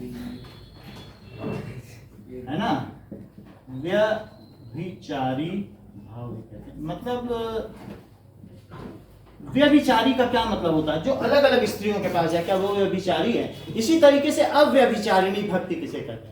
मान लो तुमने इनको भी, हनुमान जी हैं, अरे आज तो बुढ़वा मंगल है, आज हनुमान जी को पूछ कर लिया, और इस तरीके से करवा चौथ इनको कर लिया। आप व्यभिचारियों की भांति अलग अलग देवताओं के पास यो यो याम याम तनु भक्त श्रद्धार्चितुम इच्छति तस्य तस्य अचलाम श्रद्धाम तामेव विदधाम्याम। तो जो जो जिस जिस प्रकार से मेरी जैसे आराधना करता है, मैं उस देवता के प्रति उसमें अचल श्रद्धा स्थापित कर देता हूँ। भाई गीता हम सबके बीच की है, हिंदुओं का तो मुख्य धर्म ग्रंथ है, सबको मालूम है गीता के बारे में, ऐसा तो कोई नहीं है हिंदुओं में जो ना जानता हो, और 700 ही श्लोक हैं ज्यादा भाई सबको मालूम है। जैसे मुसलमानों को पूरी कुरान रटी है, हिंदुओं को पूरी गीता रटी है, पूरी रामायण रटी है, इनमें तो कोई दिक्कत नहीं ना, क्योंकि हम सबको बचपन से सिखाया जाता है, तो ये तो है ही है। तो अब उसमें ये बात कही गई है कि अव्यभिचारिणी भक्ति, कि जो मेरी अव्यभिचारी, इधर उधर नहीं जाता, मुझे जिसने माना है मुझे ही माना, वो दूसरे देवता के पास नहीं जाता कि अब लक्ष्मी चाहिए तो लक्ष्मी देवी के पास जाओ, अब ज्ञान चाहिए तो सरस्वती देवी, ऐसा नहीं। उसकी अव्यभिचारिणी भक्ति, वो सब कुछ मुझसे ही प्राप्त करता है। तो उसी तरीके से संचारी भाव व्यभिचारी भाव है। मतलब जैसे अगर शरीर का रोमांचित होना, तो ये जो शरीर का रोमांचित होना हुआ, तो अब देखो संचारी भाव क्या, हर्ष है, हर्ष भी हो सकता है, हर्ष पुत्र के आने पर भी हो सकता है, हर्ष क्या प्रियतमा के मिलने से भी हो सकता है, प्रेमी के मिलने से भी। तो हर्ष एक व्यभिचारी भाव हुआ कि नहीं? अगर मैं कह दूं उसे हर्ष हो रहा है, तो हर्ष आप पूछोगे क्यों हो रहा है, तो क्या ये अपने आप में पूर्ण है? इसके पीछे स्थायी भाव है। स्थायी भाव बताएगा कि प्रेमी के प्रति आकर्षण, या प्रियतमा के प्रति आकर्षण, या अपने पुत्र के प्रति वात्सल्य, ये उसका स्थायी भाव है। फिर उसके साथ हर्ष की उत्पत्ति होगी। तो ये जो हर्ष है, हर्ष का होना हर घटना में हो सकता है, किसी भी वजह से हो सकता है कि नहीं? तो हर्ष क्या है? क्या ये व्यभिचारी भाव नहीं है? वात्सल्य में भी हर्ष होता है, प्रेमी के श्रृंगार रस में भी हो सकता है, या और किसी वजह से हो सकता है। जैसे हमारे 10 तरीके के रस हैं, तो उन सब में हो सकता है कि नहीं? तो इसलिए जो संचारी भाव है वो कौन कौन से हो सकते हैं? हर्ष हो सकता है, हर्ष हो सकता है, उधव मन न भय 10-20 एक हुतो सो गयो श्याम संग को अवराधेगी। तुम तो ये हमें बताते हो निरंकारी ईश्वर की उपासना करो और कृष्ण को छोड़ो, तो भाई अब सारी गोपियां बुला रही हैं कि तुम आकर मथुरा में गए थे ना कृष्ण, मथुरा से वापस आ जाओ, हमारा मन नहीं लगता। तो उद्धव ने कहा कि अरे भगवान हमें भेज दो, हम तो निरंकारी हैं। भगवान 2 तरीके के, सगुण उपासक हैं और एक कौन है? निर्गुण उपासक। जो भगवान की मूर्ति के साथ उपासना करते हैं उनको क्या कहते हैं? सगुण उपासक। और जो ये कहते हैं वो तो परम ब्रह्म है और उसके लिए किसी मूर्ति की आवश्यकता नहीं, उसे क्या कहते हैं? निर्गुण उपासक। ये तो प्रेमचंद नहीं, प्रेमचंद से मतलब नहीं, उसी के कॉन्टेक्स्ट में बात करो तो समझ में आई बात की नहीं? उपासना 2 तरीके की है कि नहीं? एक निर्गुण उपासक, उसमें मूर्ति की जरूरत नहीं है, जैसे इस्लाम धर्म में उपासना निर्गुण उपासना, और इसमें हम लोगों में भी 2 है, तो वैष्णव में भी 2 है, एक सगुण मूर्ति के साथ करे और एक ब्रह्म की उपासना कर, ध्यान लगा के बैठ जाओ ओशो बेटा, तो वैसा करे। तो अब ये जो उद्धव हैं, क्या उद्धव कृष्ण के सलाहकार हैं? Yes. तो उन्होंने कहा हम जाएंगे उन गोपियों को बता देंगे, देखो निर्गुण ब्रह्म की उपासना करो, कृष्ण में क्या रखा है। तो वहां जब उन्होंने कहा, तो उन्होंने कहा कि तुम उस निर्गुण की उपासना करो, तो वो गोपियां बोली उद्धव मन न भये 10-20, और एक ही तो मन था, वो तो अब श्याम संग चला गया, अब को अपराध है, अब तुम्हारी ईश्वर की कौन उपासना करे? बात समझ में आई कि नहीं? तो उन्होंने उसको समझा दिया। तो यहाँ पर ये बात कही है कि हर्ष की, चिंता की, ये सब कौन से भाव हैं? चिंता, हर्ष हुआ, चिंता हुआ, ये सबके साथ आ सकता है। इसके अलावा और क्या आ सकता है? क्या उत्सुकता आती है? उत्सुकता की कुछ दिख गया, कहीं श्याम ना आ रहे हो, ये क्या है? ऐसी किसी चीज के बारे में उत्सुकता आ रही है, ठीक है। और भी कई चीज आ सकती है, मोह हो सकता है,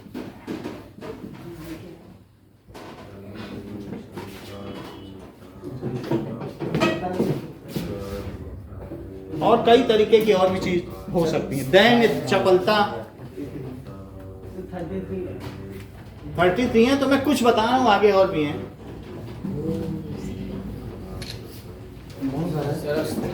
अब देखो स्थायी भाव, तो मंत्र पढ़ रहा हूँ है कि कैसे 33 भाव पढ़े जाएं। सर तांत्रिक है शायद। नहीं, उनको ट्रिक पता है, ये YouTube में है जो बोल रहे ना कि 33 भाव को याद कैसे रखा जाए। हाँ अरे वो मिसालें ठीक है, लेकिन हमें एक तरीके से थोड़ा जिस्ट बताने, जिससे पता चल जाए, आगे चलने पर विषाद भी हो सकता है। तुझे कैसे पता ये लोग के बारे में? सीख रहा है। ईशान क्लासेस दे। मेरी भव बाधा हरो, राधा नागर सोई। राधा नागर का किसको कहते हैं? नागर किसे कहते हैं? कृष्ण भगवान। कृष्ण भगवान को।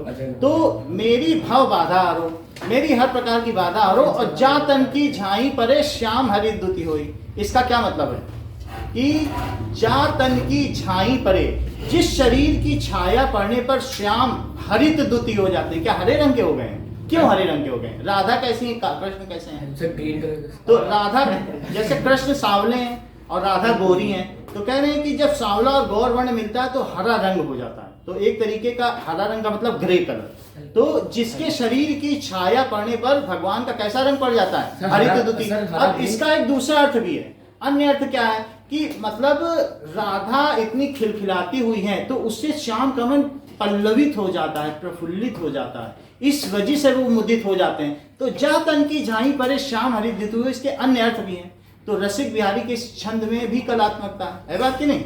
तो अब जरा यहाँ पर देखें, चौथी बात क्या कही गई? स्थायी भाव।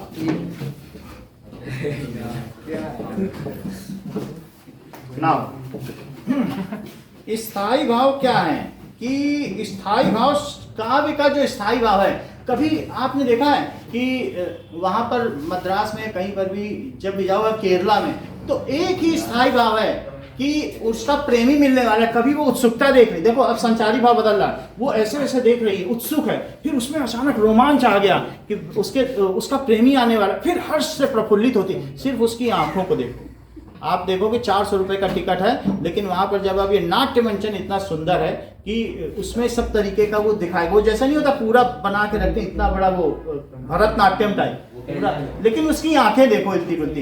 तो पहले उत्सुकता देखी, फिर उसमें क्या हुआ? रोमांच हुआ, फिर हर्ष हुआ, फिर पल्लवित हो गया उसका शरीर, और सब में एक ही उसके स्थायी भाव क्या चल रहा है कि उसको अपने प्रेमी की चाह। स्थायी भाव तो एक रहता है, संचारी भाव बदलता रहा कि नहीं, कि अब बेटा आने वाला है, अब इस तरीके से। तो वो ये कर रहे हैं।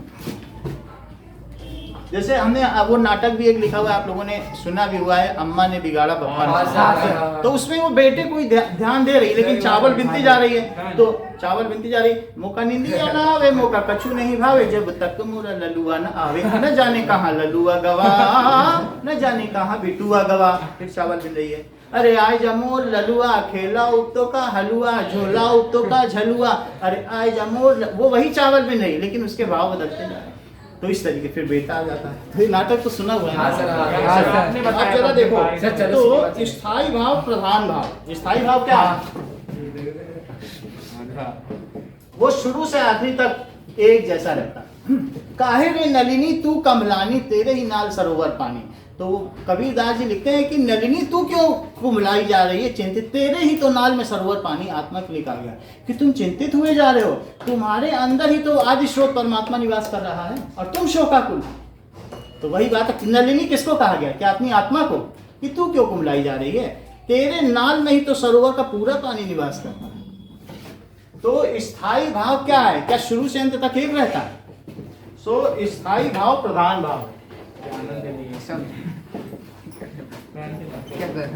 स्थायी भाव जो रस की, प्रधान भाव वही हो सकता है कि जो रस की अवस्था तक आपको पहुंचा दे। यही क्या करता है? रस की अवस्था। कुछ भी समझने के लिए डिसिप्लिन होना बहुत जरूरी है। हम जिस हाइट तक पहुंचाना चाहते हैं, हम खुद अपने वो हाइट छोड़ देते हैं कि चलो ये क्लास उस काबिल नहीं है, हम वहां क्यों ले जाएं। बात समझ आई कि नहीं? लेकिन आपका सहयोग अपेक्षित है। Your cooperation is always solicited. तो ये घमंड ना करो कि अरे हम तो बहुत जानते हैं, हम तो हिंदी के स्कूल के स्पेशलिस्ट टीचर से पढ़े हैं, यहाँ क्या पढ़ना, ये तो सब पढ़ा रहे हैं, ऐसा ना समझो। यही रस की अवस्था तक पहुंचाता है, अंतिम अवस्था तक पहुंचाता है। कहीं से भी कुछ भी सीख सकते हो, ये समझो, ये नहीं समझो कि वही सब जानते हैं, हमसे भी कुछ सीख सकते हो। अंतिम अवस्था तक पहुंचाता है। तद्विद्धि प्रणिपातेन परिप्रश्नेन सेवया उपदेक्षन्ति ते ज्ञानम ज्ञानिनस्ततो दर्शनः। सीधी बात है, चौथे अध्याय का 12वां श्लोक है। उसको जान सकते हो। तद्विद्धि प्रणिपातेन, प्रणिपात का मतलब है कि अपने का समर्पण करके, alliteration, by you can know it by your alliteration. परिप्रश्नेन, परिप्रश्नेन का मतलब है श्रद्धा पूर्वक प्रश्न करके, श्रद्धा पूर्वक प्रश्न करो। अगर अनफाउल साउंड करोगे तो वो उस क्लास को मैं जान जाऊंगा ये छिछला है, ये सतही क्लास है, इसको पढ़ाने का कोई मतलब नहीं। क्या हमने कितने बच्चों को पढ़ा के क्या बना दिया? अब हम जान जाएंगे ये बच्चे उस लायक नहीं है, इनसे टाइम पास करना है।